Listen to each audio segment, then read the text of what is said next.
Welcome to FIBA World Cup post-game show. The USA blows out Greece and really puts together their first gold medal performance of the year. I'm David Locke, along with John Corrales, as we come to you live on Locked On Live, available for you on Twitch, as well as Facebook, YouTube, and Periscope, all at Locked On Live. Please follow any of the following to get all of the live broadcasts of the Locked On Podcast Network.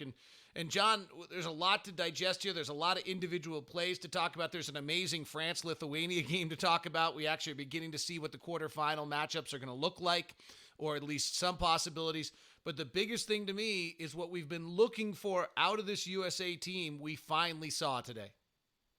Yeah, some great defense, cohesion, the ability to withstand a great player. I thought the entire game changed in the second quarter when Marcus Smart was put on Giannis Antetokounmpo.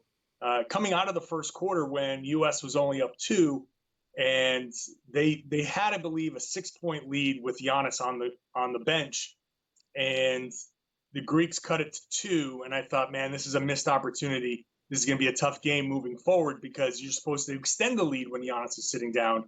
And then Popovich put Marcus Smart on Giannis Antetokounmpo, and we just saw it work perfectly. Marcus Smart is so uniquely able to guard Giannis in this particular situation. May not work as effectively in the NBA because of the rules differences, but he's able to really disrupt the drives because you can't really dribble, especially when you're as tall as Giannis, in front of Marcus Smart, because he's going to poke that away. He's going to disrupt that drive. And we saw posting up, Giannis was kind of unable to post Marcus Smart up because Smart is strong enough, he gets low enough that he can't be pushed, and then he's quick enough where he spun around and was fronting Giannis, so he wouldn't give up that position and make the entry pass easy. And I don't think Greece knew how to handle that, and the U.S. just slowly built up that lead and never gave it up. That's the thing about this U.S. team. It's hard for them to, unless you're facing a supremely talented team, once you get that big lead, it's kind of over. They weren't, off. What I like the best is what you're talking about is they were really good defensively and they were cohesive. They weren't, it's not like they had a lights out shooting game. At some point, you'd assume this team gets hot at some point here. They actually had a lot of aspects to, I think, if you'd told Greece what the script was where they were going to be able to upset the USA, a lot of those things actually happened, and the game wasn't close. The focus on Giannis, I thought, was terrific. You talked about Marcus Smart. There was a play, the cohesion element. There was a play early where Greece had a transition opportunity. Donovan got in on Mitchell, got in on Giannis's legs, and then they bounced out of it so that somebody else ended up on him. There was a moment. I thought actually Miles Turner had a really good 3 or 4 stretch sequence on Giannis. Couldn't be more different than Marcus Smart. Marcus Smart is getting up on you, being physical, bothering, taking away your rhythm. Miles Turner was backing up and saying to Giannis, like, you can drive, but I'd rather have you take a 15-footer, and he missed 2 of them. Giannis came, the opening of the game was amazing. Giannis comes right out of the chute with back-to-back buckets, including a 3 on the second possession, and then the wave of defenders seemed to wear him out and break up his rhythm. Yeah, you saw the U.S. really say, go ahead and shoot. We'll let you shoot. And even Marcus Smart, part of what made him effective was when Giannis was out on the perimeter, how far off he could sag and really double team a lesser ball handler really hard and disrupt that offense. U.S. really was not going to allow Giannis to drive hard and dunk all over them. They really arms out, good positioning, daring him to shoot. And I think the Greeks played this game a little bit differently. Maybe they were resting Giannis for this particular stage because they know they're not quite as talented as Greek teams in the past. So maybe they were just keeping Giannis fresh. Hard to say. But they're in trouble now. I mean, they've got a really tough script now. They have to, I think, beat the Czech Republic by 15 or so. Thomas Satoransky was great again today in a blowout win, and the U.S. obviously has to beat Brazil for that to happen. How great is it that Thomas Satoransky, a guy like Thomas Satoransky, think about all of these guys who are having amazing FIBA tournaments. Just the style of play in this tournament allows guys like Patty Mills and Satoransky and other guys to become superstars at this level. It's wild to see. France's Nando De Colo had 22 today and was the key to their whole win. That was an amazing game. I will admit, switching over, well, actually, thanks to give ESPN Plus and Twitch some love, you can actually flip between, had both games going at the same time, warming us up for the regular season when you have your 5 screens up. But I had the France-Lithuania game going during the USA-Greece game, and that France-Lithuania game, one of the things I thought was key today, just from a big picture and an NBA standpoint, John, the France-Lithuania game is why you play FIBA World Cup. Obviously, France and Lithuania players seem to have a bigger pride level playing than USA players have for themselves. But, Rudy Gobert goes to the free throw line twice late in the game with key free throws, only goes 1 for 4 and has to earn it back with a defensive stop on Jonas Valanciunas. And then Nando De Colo makes a big play. Evan Fournier with a great play. Just the big moments. I mean, Lithuania actually ran an amazing play set with 30 seconds left where, you get hit and beat on that play. Those are the things that you're not getting that in pickup basketball or runs. That's where this is so different. And I would share with you, I think it's interesting you talked about Marcus Smart. I would share with you from a Jazz standpoint, as someone who watches the Jazz, Donovan Mitchell did 2 or 3 things in this game that he didn't do last year that are clearly the items that he's been working on throughout the offseason. So Donovan took the second most amount of shots of anyone in the NBA last year in the paint non-restricted area. Only Pascal Siakam took more, and he shot a really low percentage. We saw, for one of the first times I've ever seen, Donovan today drives and Nash dribbles out, baseline dribbles out the other side and finds a play. There was another time we saw Donovan with the terrible turnover late in the game against Turkey that should have cost them the game against Turkey, where he got caught in the air and threw the ball away. This time he drove in the lane, jump stopped to 2 feet, looked around, kicked it out, rotation, Derek White 3. Those little moments, whether it's a Marcus Smart defending Giannis, Donovan showing development, Rudy missing free throws but having to come back, getting beat on a play you should know better. All those kind of things are just where this element of basketball is so much better for these players than in a run in an open gym. I was talking to Brad Stevens. He had a couple of availabilities recently, and he was saying a lot of that same stuff. The Celtics not only have the 4 guys playing for Team USA, they've had Daniel Tice playing for Germany. They got Vincent Poirier, who they just signed, playing for France. So he's good. Really, half the team is playing in this tournament, and Brad Stevens loves it because we talk about the injury risk. Guys are going to be playing 5-on-5. They can turn an ankle. Jason Tatum turned his ankle. That could have happened at anywhere, anytime. So Brad Stevens not really worried about the injury risk. But what he did say is that he feels like that first road game, these are his words exactly, hit you like a ton of bricks. But these guys are out here, especially these guys with Team USA, they're kind of the enemy everywhere they go. You saw every time Giannis had the ball, big cheers from the crowd, lots of anticipation. Everybody's rooting for USA to lose. So they're in this hostile environment. They're in a place that they're not comfortable with. It's great to visit Shanghai, China, but they just don't know anything around there. So they've only got each other. The lessons that you learn in those situations, how to combat the hostile environment, it's all an incredibly good lesson. On top of watching these guys develop their games, I'm seeing it with Jaylen Brown. And watching Jaylen Brown, obviously I'm taking a much closer eye on the Celtics because of who I cover. But that's easy because that's half the team. So that means you're just watching really closely. But I watched Jaylen Brown do a couple of things that are really encouraging. Spinning in the post, going baseline, using his shoulder kind of bump off a defender and create space so it can try to finish around the rim. Just developing a little bit of an offensive game, that little one-legged, almost Dirkish fadeaway in the lane, and then watching him guard bigger guys. If he's showing the ability to kind of slide over to the power forward position a little bit more often, that really gives Brad Stevens a lot more flexibility with his lineups, because the Celtics, like a lot of teams, have a giant hole at the power forward. And if Jaylen Brown, through his development in this FIBA tournament, can develop some of those skills, that's really going to help his team moving forward in the NBA. And we haven't even got to training camp yet. So that's huge. He's John Corrales. I'm David Locke. This is Locked On Live, FIBA World Cup postgame show after the USA dominates Greece on their way to the win today.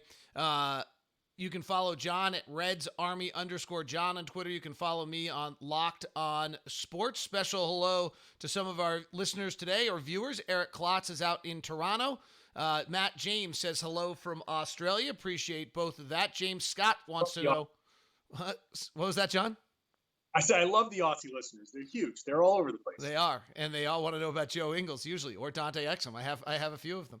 The USA gets a solid performance today. Kemba Walker had 15. Donovan Mitchell had 10 to lead the way for the U.S. Jaylen Brown had 8. Not a great shooting game for a lot of guys. Donovan was 4 of 10. Kemba was 5 of 12, though Kemba with 15 points on those 12 attempts. Harrison Barnes continues to get a lot of time. He had 9 points. Chris Middleton, who I thought was actually the key to the game without Jason Tatum, he has had the most bizarre up and down performances. He looked awful against the Czech Republic.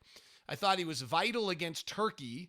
And then looked great against Japan. And then today just looked completely out of sorts. He was 1 of 8, 0 for 4 from 3. That is one of the concerns moving forward. If Jason Tatum's ankle isn't right, where is that offense? Where's that next bounce coming from? But I don't know if this is Jason Tatum related or whether this is just post-game to Turkey related. Ball movement's much better right now. They're moving the ball. It's bouncing from one guy to another. It's not one dribble. I don't have my opportunity. Move it right now. And it's giving the group better looks than they had earlier in the tournament. Well, I'll tell you, I'm willing to bet, and I'm not there, so I'm just guessing, but I'm willing to bet that after that Turkey heart attack game, you could see in that game a lot of guys were standing around. Since then, and obviously since then they played Japan, and it's easy to move the ball against Japan. They were just way overmatched. But I think the emphasis had to be that if you're going to succeed at this level at the FIBA World Cup, you have to move the ball, and eventually it's going to find the right person. And that's just a saying as old as basketball. You move the ball will find the right energy. Eventually, the open guy is going to get a shot. And with this level of talent, everybody's going to get their chance to take a few shots. I mean, just look down the box score. Barnes took 7. Brown took 9. Brown took 9. Yeah. Middleton took 8. Donovan Mitchell took 10. Kemba Walker took 12. I mean, it's spread out amongst the bigger scorers. You're all going to get an opportunity to score. So just move the ball, set your picks, and eventually things are going to work out. And also, this isn't going towards any sort of contractual thing. This isn't going on your stat sheet when you go to try to make a Hall of Fame case and how many shots you made or missed. Like this is something different. So it's much easier for these guys to buy into the unselfishness. I think having a very tight win against Turkey that should have been a loss allowed Popovich to take a look at that offense and say, look, if you're going to stand there and wait and try to do individual things, we're going to lose. And you try to do that against Serbia, and it's going to get ugly. But if you move the ball and force them to move, you're going to get a lot of what we saw in this game, a lot of free throws, a lot of opportunities to get and ones, a lot of opportunities to go and get offensive rebounds. So whether it's Tatum related or not, I think it's more of a team related thing and an emphasis after that near loss to Turkey. James Scott has 2 questions for us on the chat. You can chat. We are live on Twitch, YouTube, Periscope, and Facebook right now. James Scott wants to know from 2 great questions. From today's performance, do you think the USA is going to win the World Cup? Did this restore your belief? The odds have Serbia as the favorite. Did anything change here in your belief on that? I've always thought that they were the favorites. I knew that it was going to take a little bit more time than maybe people thought. A lot of these teams, it's the chemistry thing. A lot of these teams have been playing together. And I'll go back to the Turkey thing. I think a win like that scares the crap out of you can be very, very beneficial. And to get that early is kind of a sobering reminder to these guys, like, okay, this is for real. So you can look past even the Australia loss, because I don't think that was them playing their real lineups. So I do think that the U.S. can win this World Cup. Obviously, I think Serbia is going to be a very, very tough game. But I still think this level of talent and depth is where we see the U.S. advantage. And again, in this game, the depth where Marcus Smart comes off the bench, and all of a sudden there's very little Mason Plumlee and no Brook Lopez. In a game against Serbia, maybe there's a lot of Brook Lopez. Maybe there's a lot of Mason Plumlee. And I think Popovic's ability and willingness to kind of change the lineups as needed, I think that shows where the U.S. strength is going to come. I just think they're too deep. It's a good point. The longer you play, the more you should figure out how you play, what your players are, and the best way to use them, both from internally as players to players and Popovich to the players. Carmen 126 says, is Greece eliminated or not? Hearing they just have to beat Brazil by 12 plus. They have to beat Czech Republic by 13, I think it is. So 12 plus is the same thing. And the USA has to beat Brazil, and then Greece can advance. So that's that. Josh, I mentioned James Scott had 2 questions. Why is every USA player's shooting percentage down from what we see week in and week out in the NBA? What is it about the FIBA game? The only thought I have, John, is there's a funny story about after the U.S. game the other day against Turkey, Ricky Rubio was texting Donovan Mitchell, kind of almost mocking, like, well, welcome to the physical play of FIBA. Welcome to what they let you do here. This is what I've been telling you about for the last 2 years when we were teammates about the international game. So from that kind of interchange, you learn there's something very different about this game than the NBA game. Yeah, you absolutely right. It's much more physical. They allow the zone defense, so it forces a lot more long jumpers, which obviously are a lower percentage. And one thing to take into account is the ball is different. The ball is actually a little smaller, and it's hard to kind of get used to, especially you play your whole NBA career with a certain ball. I'm sure there's a little bit of an adjustment there. But I think the physicality for sure. I mean, you're not getting those easy layups. You're not getting those business decisions that defenders are making. How many times in the NBA where a guy gets beat in the regular season, a January game, does a defender just give up and say, that's it, it's 2 points? You're not getting this here. I mean, look at the play that Thanasis Antetokounmpo almost murdered Harrison Barnes. That game was Greece was starting to try to make a comeback, but that was an absolute no layup, kind of really dangerous but hustle play at the same time. So they're really going to beat the hell out of you in FIBA. So I think a lot of those things, when you're pulling up for 14, 15 footers versus trying to get to the rim and getting to the rim and kind of a little bit more of like that 82 game relaxed defense, I think it all kind of conspires to drag the shooting percentages down a little bit. Nomi5548 wants to know why the scores are so much lower in FIBA. I would say, one is that it's a 40-minute game. 2 are all the things that John mentioned. John, there's so much talk around the league right now about shortening the schedule and player load. I wonder if the 40-minute game is actually the answer, because a little bit of what you're talking about right there, of where you're not giving up that possession, because there's 20% less possessions in these games. You take 8 minutes out, and you've got about 20% less possession. So giving up that easy layup, that easy play, is more painful in a short 40-minute game than it is when you have 100 possessions in a game. I wonder if actually some of the answers to the NBA question marks, workload, making every game seem important, intensifying the action on a given night, if you drop the game to 40 minutes, I wonder whether or not that might do it in the NBA a little bit. Yeah, I mean, it's an interesting thought. I mean, these games fly by. And that's the other one, frankly. TV loves soccer because as much as it might put you to sleep, just kidding, all the international listeners, just kidding. People love the TV loves soccer, not because of its entertainment value, because it's 2 hours in and out every single time in a window. And the NBA for the last 3 years has been trying to do all these subtle things to speed up the game, eliminate a timeout, change the way we do free throws. Maybe the answer is just shortening the game. Yeah, I mean, it's something to consider.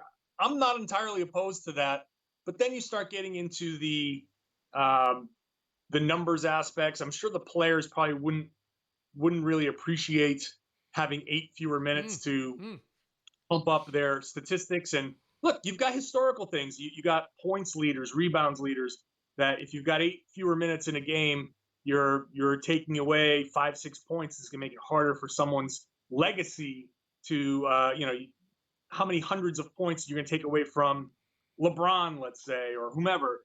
It makes it harder to climb up those lists. So I think there's a lot of ancillary problems with that have nothing to do with the actual game of basketball, even shortening the season. But I enjoy the 40-minute game. I think there's a lot of there's a lot of value to taking a few minutes out of the game. I mean, you can even go to 11-minute quarters or something. I don't know, but yeah, back to the original question. That's part of why the scores are so low. Q Peterson wants to know. You're welcome to join us, by the way. We're live on Twitch, Facebook, YouTube, as well as Periscope. So all of them at Locked On Live. Please follow and subscribe. It will be the Locked On Podcast Network live channel. These are kind of actually officially little template experiments, but they seem to be working pretty well, so we'll continue to do them and make them look even better as we get forward. Q Peterson wants to know, who impressed you the most today, John? Well, I'm going to go back to Marcus Smart because I just loved the defense that he played on Giannis Antetokounmpo. I mean, I'm just looking at Marcus Smart's stat line: 3 points on 3 free throws, 0 of 3 from the field, and he was second in plus minus behind Donovan Mitchell, who was a plus 18. Apologies to Greg Popovich for using single game plus minus, but I think it is indicative of the play. His play today. I'm just super impressed with how he defended Giannis. And if he wasn't able to do that, I know other guys defended Giannis too, and it was a group effort, but I think Marcus Smart, especially his efforts on Giannis in that second quarter where the U.S. outscored Greece, what was it, 19-8. That was the critical moment. That was the critical time in this game where this game kind of broke open. And that was almost entirely Marcus Smart's effort on defense. So that was very impressive. I would single out 3 players to mention in this one. I thought Derek White was good. Non-Kemba minutes have been a really big problem for the USA, and I thought Derek White held down the fort very, very well in the non-Kemba moments today. Marcus Smart, I think, actually kind of got the role of, as John's talking about, not having to do the ball handling as much and being the defensive specialty. I thought Jaylen Brown, who, if I watched him every day like you do, I think would infuriate me to no end. Holy smokes, just watching him here, it's like 1 minute you're like, close out, and the next minute he makes a brilliant play, and you're like, you're so gifted, close out. But I thought he was vital today, and maybe this is just because of the way I watch it. Donovan Mitchell was really good today. Giannis hit early. Donovan answered early with some shots there. Donovan's moving the ball very well. His plus minus, I won't use single game. I'll use 2 game plus minus. His plus minus has actually been the best on the team, I think, in 3 of the 4. He had a plus 51 against Japan. That'll always help your numbers. And I thought just the subtle little things of game improvement from one game to another. And frankly, Donovan was really not very good against Turkey. So to see him have an important, good game, I think, is important for them. Overall, big picture, if you're just joining us, this is the best team USA has looked. This was a gold medal level performance because they weren't perfect and they blew Greece out. They didn't shoot the ball lights out. They didn't get out and run at any great level, but they clamped down. Nobody in Greece could take advantage of double and triple teaming on Giannis when he drove to the basket. And the USA, I thought, other than 1 or 2 times by Jaylen Brown, closed out beautifully on shooters. They were not concerned about Greece dribble drive game at all, and they got out on shooters, affected those shots, and Greece got almost nothing off of Giannis's actions today. Yeah, I think the overall defensive effort from Team USA has to be the focus. I mean, when we watch basketball, we always tend to focus on the offense for obvious reasons, but to out-rebound the Greeks 50-40, 37 defensive rebounds, everybody chipped in. Everybody had at least a rebound. They got in there and closed out possessions. I thought it was an impressive defensive performance, knowing that Giannis was the head of the snake, and you could allow certain guys on that Greek team to do certain things. You can, when you send 2-3 guys at Giannis, knowing where that double team can come from, and allowing guys that aren't particularly great at shooting threes say, hey, if you're going to be the one that shoots it, that's fine. And then cleaning that up and getting out and running and getting into transition and scoring a few points that way, that defensive effort all the way around. Obviously, I've been singling out Marcus Smart, but that defensive effort all the way around from just about everybody was the reason why this team won and will be the reason why they win the gold medal. They can score, but they're not going to be hitting their jumpers all the time. And if they can play this level of defense, a connected team defense, they'll beat anybody. On the question of the gold medal, France in the first half today against Lithuania looked just brilliant. I mean, brilliant. Their defense was stifling. They moved the ball. They were together. And then they were up 17, and Lithuania actually took the lead with about a minute and a half left and showed some of France's vulnerabilities in that ballgame. Rudy Gobert got into foul trouble. Jonas Valanciunas is a tough matchup. Maybe actually, of all things, if you want the center in the NBA that gives Rudy Gobert the most problems, it's actually probably Jonas Valanciunas, because he just bullies him, goes into his body, takes away his length, and overpowers him. And he was doing the same thing in the Lithuania game. Some of the other guys who you would think, Nikola Vukovic, Karl Anthony Towns' offensive skills caused Rudy some difficulty, but not as much as actually just the pure power, the old school power of Valanciunas. So that may have been a bad matchup for France. They looked brilliant in the first half of that game, and I don't think we have a center that can do that to Rudy. Parker Kennedy has a question about one of them. He's interested in how Miles Turner played today. Watching highlights throughout the week, he said he seemed hurt, babying his knee problem. Was it evident today, hence why his minutes were less? And the comment I've made, John, throughout this that has me most concerned about U.S. is how bad the bigs have been. Miles Turner, Brook Lopez, Plumlee have had no impact on games, and the stretch aspects of Turner and Lopez have had no impact on defenses. They play zone. They don't care if those guys are stretched out. And rarely have they been able to overpower the smaller players. So we saw more from Pop today of just going small and playing without a center. Yeah, I think that's going to be where they have to go for most of this. They'll probably have to go big against some of these teams, but I thought Miles Turner was okay today, but I don't think the matchup dictated a lot of Miles Turner, because that small lineup was really what was most effective. The thing that really bugs me the most about these bigs is not a single one of them is a great zone busting big. And that's really what I think the U.S. has been missing when you watch these games. When teams are playing a 2-3, usually you send a guy flashing up to the free throw line. And that guy's supposed to be able to turn and read. And if guys are cutting behind him, make those nice little bounce passes or take a dribble and suck in the defense and kick it out to three. None of those guys are able to do that much. They look uncomfortable in those positions. And that's why I think you end up having to go smaller, because now if you throw a Harrison Barnes in the middle, that he at least has the ability to draw a defense, put the ball on the floor, and make a decision. It's not the best option, but I think that's something that's been missing, and this team just doesn't have it. So it's going to be, if there's a weakness for this team scoring against France with Rudy Gobert, you can, in this league, in this tournament, you don't have to worry about Gobert being sucked out by a stretch big. You can still park him in the middle of the lane, and he could be at his most effective self. Against Serbia, it's going to be a lot of the same thing. So the challenge for the Americans here is, do they put a big that's a little uncomfortable in there to match the size? Or do they just go small and hope that they can keep the other team off the boards, off the offensive boards, and not have them really waste a lot of energy defensively only to give up offensive boards? Well, as you saw in the box score we had up on the screen a moment ago, Brook Lopez did not play today. Plumlee played limited. Miles Turner played just 14 minutes. So the USA did do that. Interesting as we continue to watch this tournament, Serbia, Nikola Vukovic,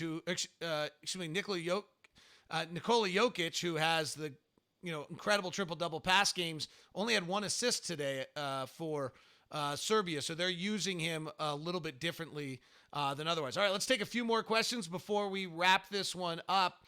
A lot of good questions coming in today. We certainly appreciate it. Feel free to tell people about Locked On Live and let us know. Chris Walquist wants to know, what team is the biggest threat to the USA? I mean, Serbia is the obvious choice, right? Uh, they're the favorites, and it's because Jokic. There is no answer for Jokic, and I think they would be the obvious biggest obstacle because he can just pick that defense apart and shoot over the top of. Like, I don't think you can throw Marcus Smart out there and have him guard Jokic. So you could try; it'd be interesting, but then you just put Jokic in the post and just let him work. And him passing out of the post is just going to take a lot out of the U.S. defense. So I'd like to come up with a more nuanced answer, but I think that's the obvious answer. I think France has a chance to cause them a lot of problems just because of Rudy Gobert, and depending on how this plays when they get each other, right? That it looks to be the USA is going to play either France or Australia in if the US beats Brazil, they'll play the second best team between France and Australia. So whoever, I think France plays Australia next. Whoever loses that game will be the USA's quarterfinal opponent if the USA beats Brazil. Their next matchup, I believe, will end up being the loser of Serbia-Spain. They'll get the number 2 seed in that pool, and then they'll end up playing. So maybe the biggest key here is if they are able to, they might end up having to. Actually, I take that back. I think they'll get the best of the Serbia-Spain.